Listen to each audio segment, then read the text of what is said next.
রোজ একই রকমের খাবার কারই বা পছন্দ। নমস্কার।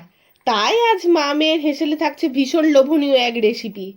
ধাবার খাবার যারা ভীষণ পছন্দ করেন, আজ রেসিপিটা তাদের জন্য।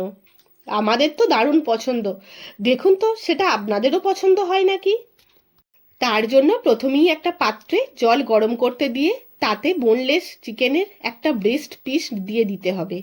সাথে দিতে হবে নুন, সাথে লম্বা করে কাটা রসুন আর আদা দিয়ে ঢাকা দিয়ে দিতে হবে একটু সেদ্ধ করার জন্য।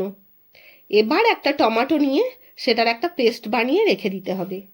এখন কড়াইয়ে বেশ খানিকটা তেল গরম করে তাতে কয়েকটা গোলমরিচ, কয়েকটা লবঙ্গ, একটা দারচিনি আর কয়েকটা ফাটানো এলাচ ফোড়ন দিয়ে তাতে কুচানো পেঁয়াজগুলো দিয়ে ভালো করে ভেজে নিতে হবে। ততক্ষণে আবার একটা পেস্ট বানাতে হবে। তার জন্য কিছুটা চারমগজ আর কয়েকটা কাজু আর অল্প জল দিয়ে দিতে হবে। তারপর এরকম মিহি একটা পেস্ট বানিয়ে রেখে দিতে হবে। ততক্ষণে পেঁয়াজগুলোও এরকম ভাজা ভাজা হয়ে যাবে। এবার তাতে একে একে লাল লঙ্কার গুঁড়ো, ঝাল লঙ্কার গুঁড়ো, জিরে গুঁড়ো, হলুদ গুঁড়ো আর ওই টমেটো পেস্টটা দিয়ে তাতে 1 চামচ রসুন বাটা আর 1 চামচ আদা বাটা দিয়ে দিতে হবে। এবার সেগুলো ভালো করে কষিয়ে নিতে হবে। এবার ওই চিকেনের ব্রেস্টটা হাতে করে এইভাবে ছাড়িয়ে নিতে হবে।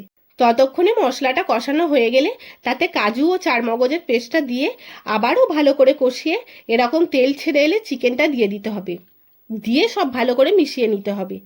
তারপর তাতে স্বাদ মতো নুন দিয়ে আবারও খুব ভালো করে মিশিয়ে নিতে হবে।